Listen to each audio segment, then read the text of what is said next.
이 책 내용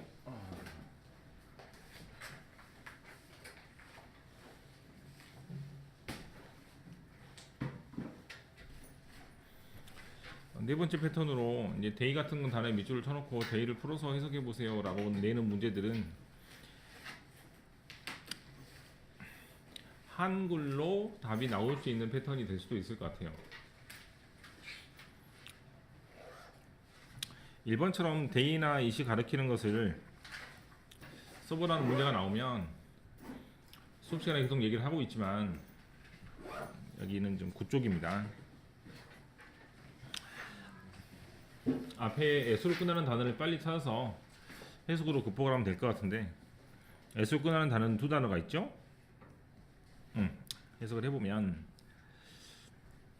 When I was young, 내가 어렸을 때 마지막 늑대 이 지역에서 이 나라에서 마지막 늑대가 헌트다운 사형당하고 죽었습니다.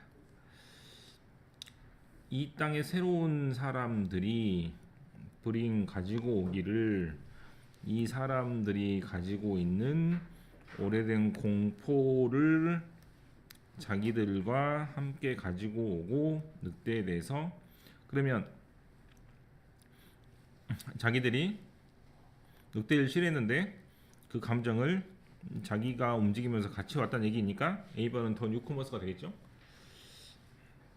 They thought 사람들이 생각하고 and still think 지금도 생각하는 것은 끊고 that wolf 늑대는 successful 굉장히 성공을 잘하는 이유가 he는 그가 아니고 늑대가 죽이는 것을 좋아하고 늑대가 죽이는 것을 잘하기 때문입니다 라고 해석을 해야 되므로 A의 it은 to kill을 가리키는 것 같습니다. 그런데 밑에 적으려고 하다 보니 A는 두 단어로 적으니까 더 뉴커머스라고 적으면 되겠는데 B는 한 단어라고 적으라고 하니까 to kill을 적을 수는 없겠잖아요.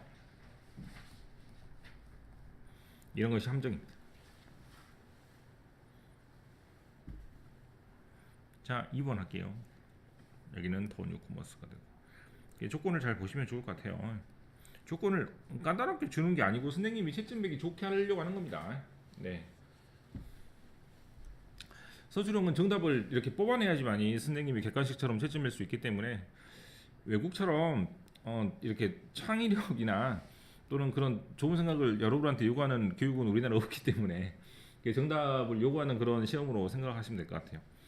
자, 여기 이 부분이죠. 더 프로세스가 뭔지 한글로 써보라는 얘기인데요.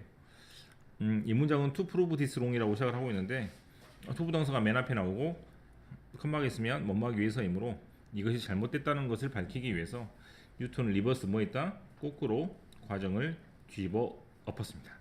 그러면 어떤 것이 첫 번째 과정이냐면 여기가 첫 번째 과정이 되는데 프리즘을 통과하는 빛을 색깔을 여러 가지로 바꿨다라는 게 전체적인 내용이 되죠. 그래서 프리즘 여기 있고 이 빛이 나오고 이것이 1, 2, 3, 4, 5, 6, 7, 7가지로 컬러로 구분이 되는 걸 말하니까 이게 첫 번째 과정이라면 두 번째 과정은 뒤집었기 때문에 7가지의 색깔을 다시 한 가지 색깔로 바꾸는 것을 말합니다. 그러면 과정은 뭐가 되고 1번 과정, 2번 과정 1번 과정을 뒤집은 것이죠. 1번 과정을 뒤집어 보니까 7가지 색깔을 또 프리즘에 넣어 보니까 하얀색이 나오더라. 이런 느낌으로 보시면 됩니다. 굳이 한글로 적으면 빛을 프리즘에 통과시켜서 7가지 색깔로 분열되게 나타나는 것, 시킨 것, 이 과정을 다시 뒤집은 것이죠.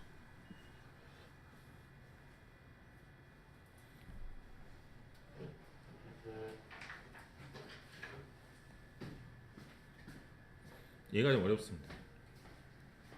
해석을 좀 해볼게요.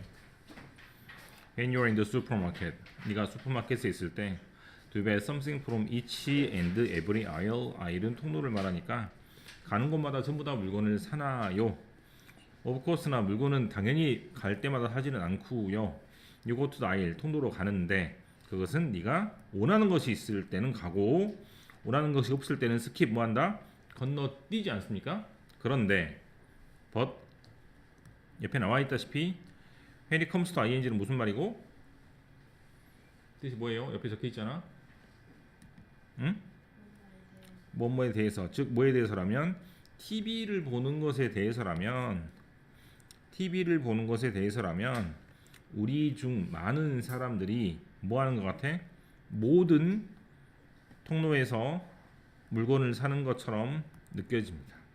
필요도 없는 데서 채널을 고정시키고 보고 있는 것처럼 느껴집니다.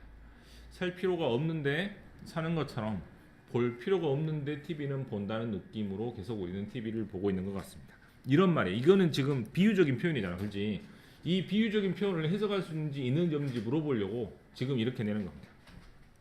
첫 번째, 필요도 없는데 산다. 두 번째, 그냥 습관처럼 본다. 세 번째, 그냥 하던 대로 봅니다. 이런 느낌으로 보시면 되는데, 그러면 여기 있는 이 usual이란 단어를 어떻게 바꿔서 습관이란 단어로 이렇게 바꾸면 되는 것 같아요. 이게 되게 어렵죠?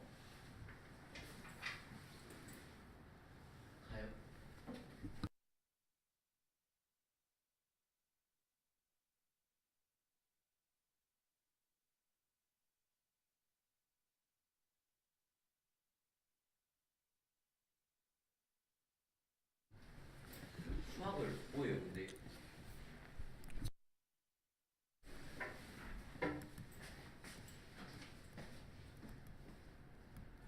자, 습관 단어 원래는 헤비트입니다.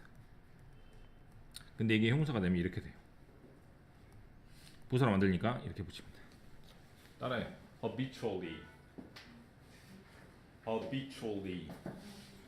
habit이 형용사가 돼요. habitually 되고요. 예, 습관적으로 본다니까 이렇게 붙이면 되는데 이 단어를 지금 쓰는지 못 쓰는지 이게 관건이 되죠. 어쨌거나 이렇게 낼 수도 있을 것 같고 다른 걸 떠나서 이런 비유적인 표현이 여러분들이 이제 이거를 이제 그 뭐랄까 좀 뭐 직설적으로 받아들일 수 있는지 없는지를 좀 대놓고 물어보고 있는 문제인 것 같아요. 앞에서 했고